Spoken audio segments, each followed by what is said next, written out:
Stand by for action.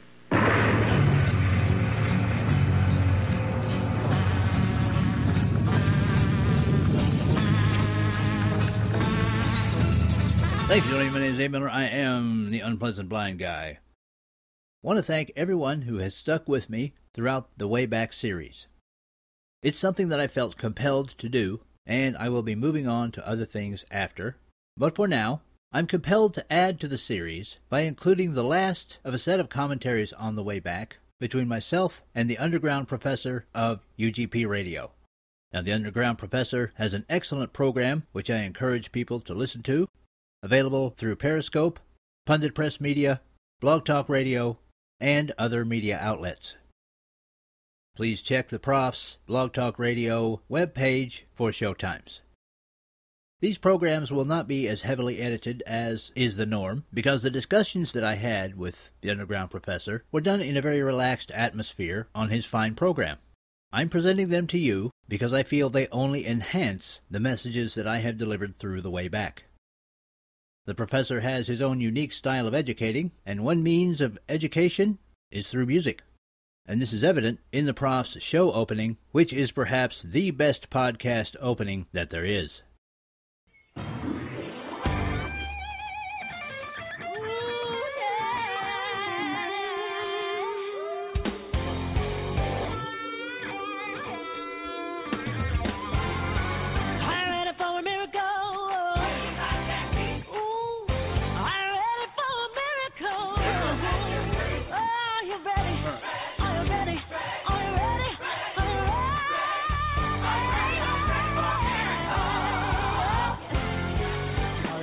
Miracle at UGP.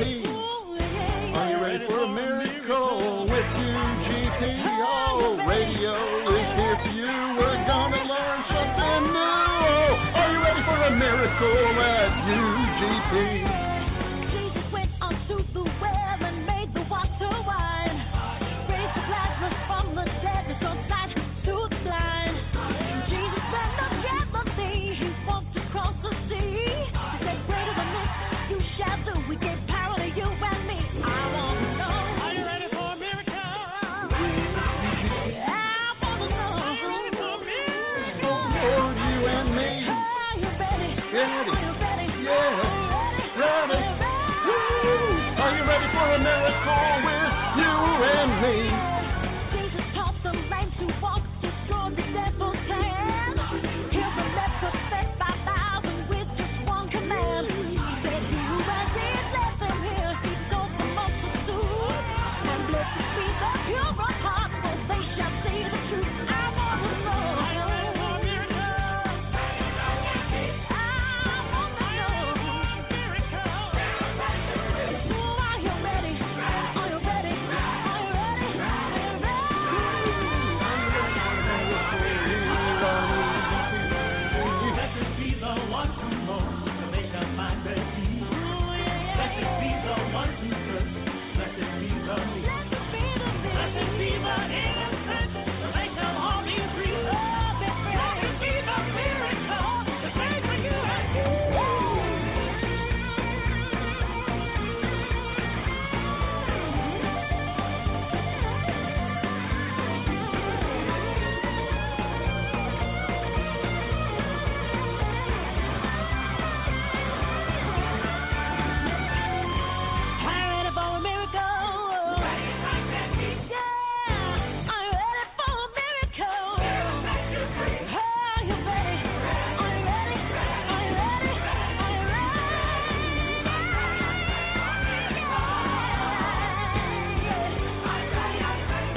Are you ready for a miracle? I am the Underground Professor coming at you almost live high atop a double rainbow, sharing it with the Agadorable himself, the unpleasant blind guy, on this show, The Way Back Part 3. And so, without further ado, let me see if I can get his mic on without losing control of my show, as usually happens.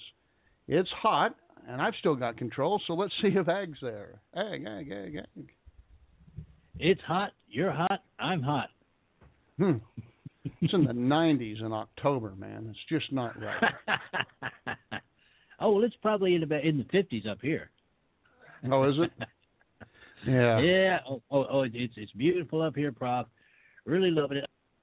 Today's show is The Way Back with Agadorable himself, the unpleasant blind guy.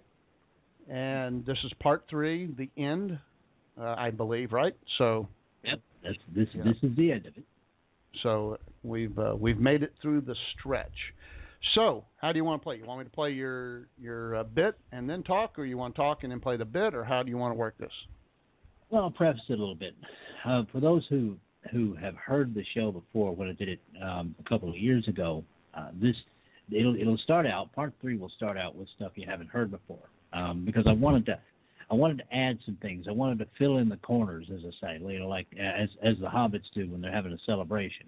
There were a few things that I didn't say in a couple of years ago that I wanted to say. This will be the finished product, and I'll use this every year around this time because as long as I'm able, and that's a help. This will be this is a work of my life, and it may be the most important thing I ever do. It certainly, at this point, it's the biggest thing I've ever done. So if you've heard this before, this will be some new stuff that you haven't heard. And by the way, thank you to Kel Fritzy of Red Fox Radio for helping me. We kind of went back and cleaned up your show from last Sunday, Prof. So everybody gets to hear the conversation you and I had on part 2. So I encourage people to go back and listen to that show. Well, every good boxer has a cut man in their corner, and Kel's our cut man. Oh, yep. Amen to that. Yeah. She is first class, and I want to thank her for helping out. And Prof, again, I want to thank you for allowing me to do all this. But without Kel further says ado, it's a great series, Dave. Not mentioning my role in all this, but that's okay. I'm going to have to go back and listen to how she recut it, because I might not even be in it anymore.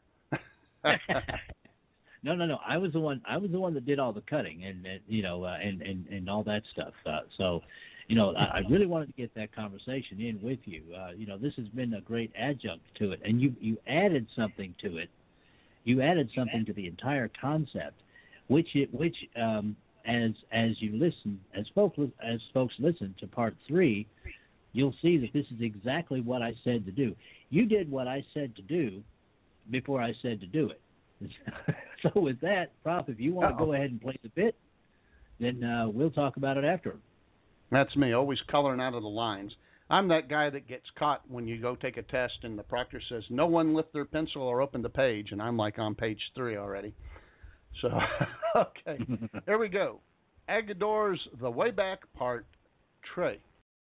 And you can hear part 3 of The Way Back at the SHR Media YouTube page, or you can listen to the entire recording of The Way Back on the Unpleasant Blind Guy YouTube page. Anno Domini. I think that means half off pizza at Domino's, doesn't it? Well, it certainly did a couple of nights ago, boy. Well, I would not want to be in Arlington, Texas right now. We got the Cowboy game getting out, and you got the Ranger game starting at 7. Oh, my gosh, I can't believe what the traffic would be like there. So, I used to call myself the Underground Professor because I figured that when the country goes tango uniform, that I'll sneak into the underground and be that guy that starts teaching people to create a rebellion and a resistance movement and guerrilla warfare type thing, and then go after. And but the exceptional conservative outed me, so I guess now I've moved up in status to being one of the frontline sacrifices for when the Muslims take over. I'll be one of the first they hunt down and take out, or try to take out. I don't know how many will be laying around my feet when they do it, but they'll come after me eventually, I'm sure. Well, but the point is, until that time comes, you can teach, and as I said last week, you can create a lot more underground professors. I hope. You can just be the original. Do you remember the show I did that I called Watch One, Do One, Teach One? Actually, I believe I do. Yeah, you might want to expand on that, though. Yeah, the premise being that in medical school, you watch a procedure, then you do the procedure you just watched, and then you teach it. And the reason for that is that watching you learn how to do it, then doing it, you actually get the mechanics of the procedure out of the way. But then when you teach it, you learn it from a different perspective, and you learn it so much better than just having witnessed the situation. And I always did that in my classrooms with important concepts. I would go through the concept of watch one, do one, teach one. And by doing that, whether my students even knew they were or not, I would demonstrate or give some examples, and then I would have others reiterate it, and then I would have them, or give me some of their own, and then I would have them explain to the class why their concepts were correct. And what they ended up doing was the watch one, do one, teach one methodology. And so I like to think that that's what I'm doing here. When I hear people use the term constitutionally federated republic and things like that, then I realize that that's what's happening. The people are listening to me do it, and now they're doing it, and hopefully they'll go out and teach others about it. And so you're a perfect example. You watched me do it, then you've done it, and now you're out teaching others. So, hoo-ah. Well, yeah, and that is because you said it, and then I thought about it, and I realized that makes a whole lot of sense, because that's where we're at. Or that's where we started, rather. And it made such common sense that I started adding that to my language. Yeah. I've heard other people say it too. Ken tries to say it, but he's not very successful at it. Well, being an English major, I guess that's really causing him some problems. Oh, yeah. Well, that's true. But he does give it a try. So I give him an A for effort. He does. Yes. He does give it a shot. I give him an A for effort.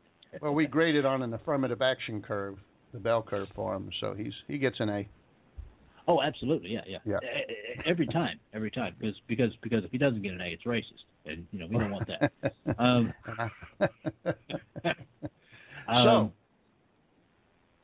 But people, you're mentioning Ken. People like Ken are going to have to be out there as well.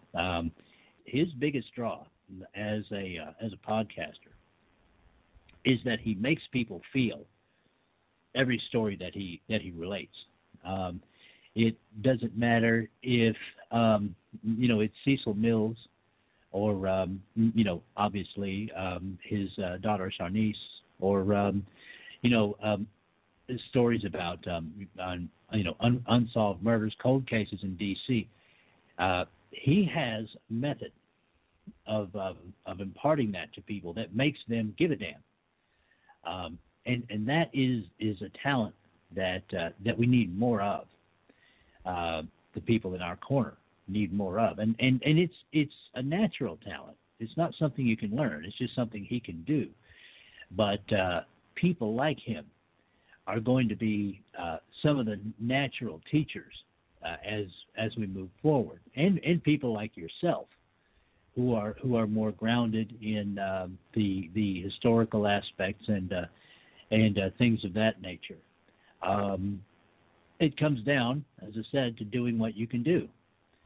You guys will approach the same story with a different perspective, but they're equally valid, and they both should be listened to equally, and they both can teach, and they're both things that people can engage in. Ken can make someone go out and sign an online petition or start a rally or go to a church or something like that. You make people go out and do research and then teach others.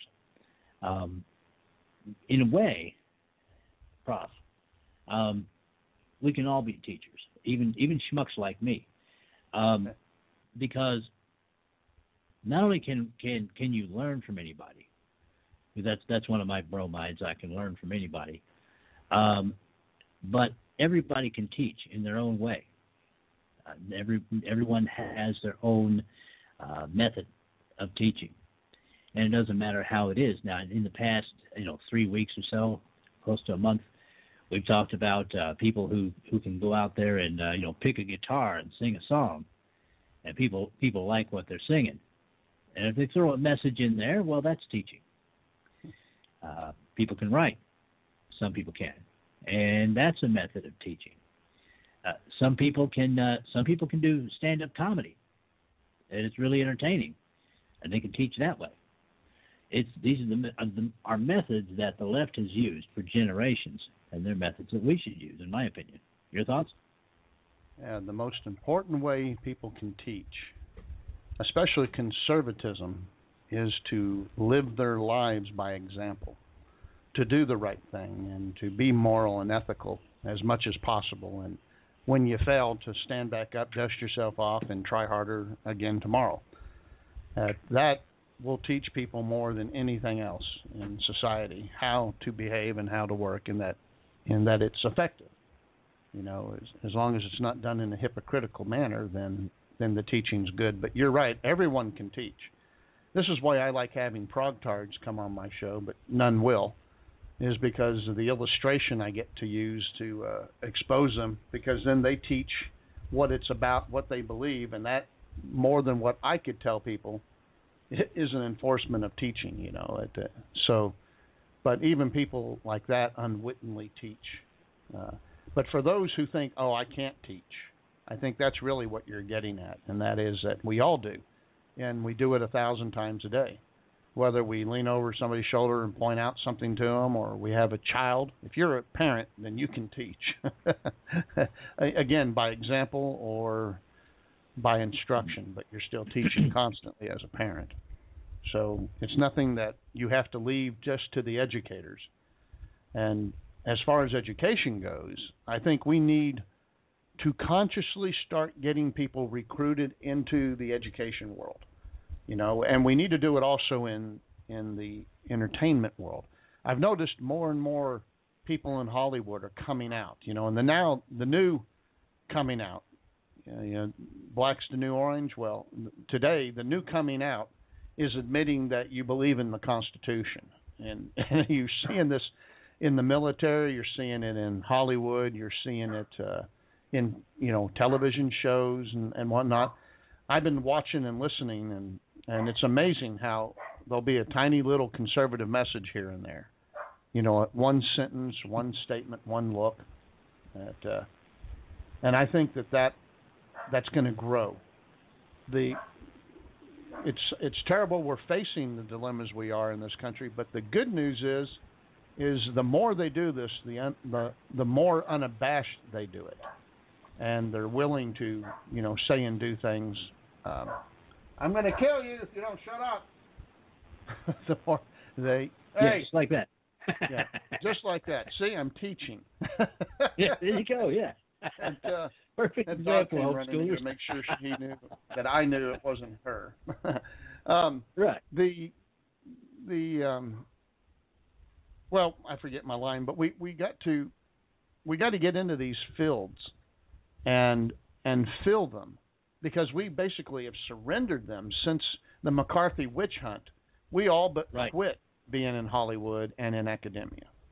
And we've paid the price utterly for it. While they capitalized on pop culture and the media, we stand around pompously saying that we were better, and you people would just naturally understand that without teaching them, without educating them. And that's the great fault of the Republican Party.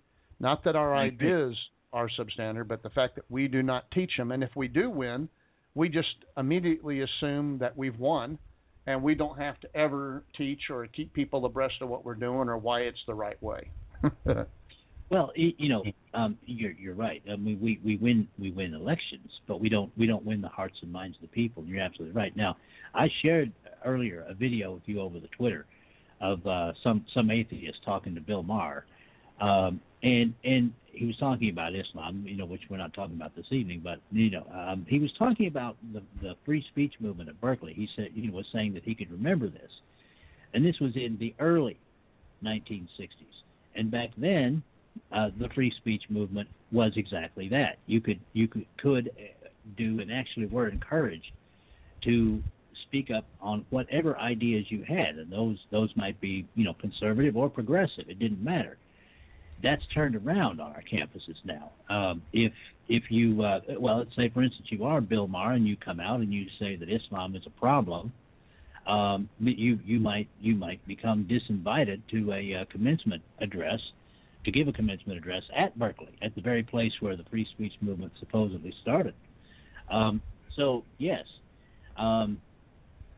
you are right about that. It is the new coming out when people actually come out with conservative ideas, and it's going to take an awfully long time for things to swing back to more of a center when it comes to people in entertainment who come out and say, yes, I'm a conservative, I'm a constitutionalist, and I'm also a darn good actor, and music is the same way. I actually have a fan. She's one of the few. Loves my shows, but she says she can't share them because she's a musician. And she's afraid that she won't get gigs for herself and her band if she shares out my shows. This is the kind of thing that we have to turn around, because there are more people out there, we know this, that agree with us, that agree with constitutionalism. Forget conservatism for the moment. They agree with constitutionalism. They agree that the Bill of Rights are the cat's rear end. It's great, but they can't come out and openly defend it against people like Muslims who would just throw it in the dustbin of history, because they will lose their livelihoods if they do. If they're an actor, they'll never get a part again. If they're a musician, then they'll lose gigs, and they might not get signed to a record contract or whatever. This is a kind of cultural shift that you're talking about that's beginning, that needs to be continued, and that's why I encourage people in the Way Back who have talent to go out there and flaunt that talent and get to a point where they can entertain and sell their stuff, and where people want to hear from them, and then begin to slip a conservative message in here and there. That's how it starts. That's how the left did it. And you were bang on with your analysis of what happened to Hollywood after the McCarthy era. I mean, now we know that at this point in history that McCarthy was right in a lot of the things, to go after a lot of the people he did. There was a communist conspiracy going on in the entertainment world at the time. We can argue about the methods that McCarthy used, but or who knew that it was the Muslim threat we needed to really worry about, not the commies. Exactly. Yeah. Yes. Exactly. Hindsight 2020. We can argue about all of that, but that's pretty useless at this point. What we have to do at this point is try and get people into entertainment and academia and places like that, and get them established, and then they can come out, and people can see them. They can and they can be entertained by them, and then by the way, I do not believe in socialism. I believe in capitalism. So there's that aspect of it too. Well, yes. Let me tell you another thing that we should be doing, and that is and this is in regards to the teaching part. If you know somebody, like say you have a child or grandchild that's in school, or you know a teacher that goes to your church or goes to your health club or lives down the street, however you know them, you should start talking to them, and don't overload them or avalanche them, but just start talking to them about what they teach and how do they know what they're teaching's right. And you don't do that by saying, "Hey, how do you know what your teaching's right?" But you ask them how they get the information and where it comes from and who authorizes it, and they'll tell you these things because their innocent questions have nothing really to do with them. This is out of their scope of control. And then you may start asking them some questions like, "Well, what do they teach about the Boston Tea Party or George Washington or whatever?" And then you can say, "Oh my goodness, I've never heard it like that." And then you can start telling them the reality and the truth, of course, which you can get here. And but you do this slowly and without it being like you're educating them, but just in a casual conversation. But we need to do this with teachers because I blame teachers for the problems we have in school, but most of them don't even know what they're teaching's wrong, because they go to school and they're given this stuff and they're told this is what they need to teach, and they assume it's correct. And the teachers that are teaching them may not even know it's wrong. It's the ones that created it that know that they were creating falsehoods. But once it gets, a generation or two down with some revisions and whatnot, people tend to lose that fact. And that's why we have to educate in the first place in our country, because our education system has changed from teaching. Let me rephrase this. The one thing about public schools that has always been consistent is that its job was to teach us about government. Now, the Founding Fathers, their concept of it was to teach us about the Constitution and how government was supposed to work, so that if it wasn't, we would know and we could go after those responsible. Today, the role of government or the schools is to teach people that government is there for them from cradle to grave, and everything they do is awesome. Even when they fail, it's with good intentions, so don't blame them and help them try again. And because of that, we need to re-educate our educators, and we need to do it in a non-threatening manner. And so when I say watch one, do one, teach one, that's your target. Back to you. Yeah. That's it for this time. Next time, the Way Back Commentaries 2015 continues with the Underground Professor. Agador and the Underground Professor, both sitting high atop a double rainbow, gaily swinging our feet over the Hermitage of North Texas's liberal conservative studies. This has been copyrighted in the year of your Lord 2015, via con carne for the Agadorable fans and via con toodles for mine. I appreciate each and every one of you. Thank you for listening, and may your God go with you. Goodbye. The Unpleasant Blind Guy is copyright 2015, Anno Domini.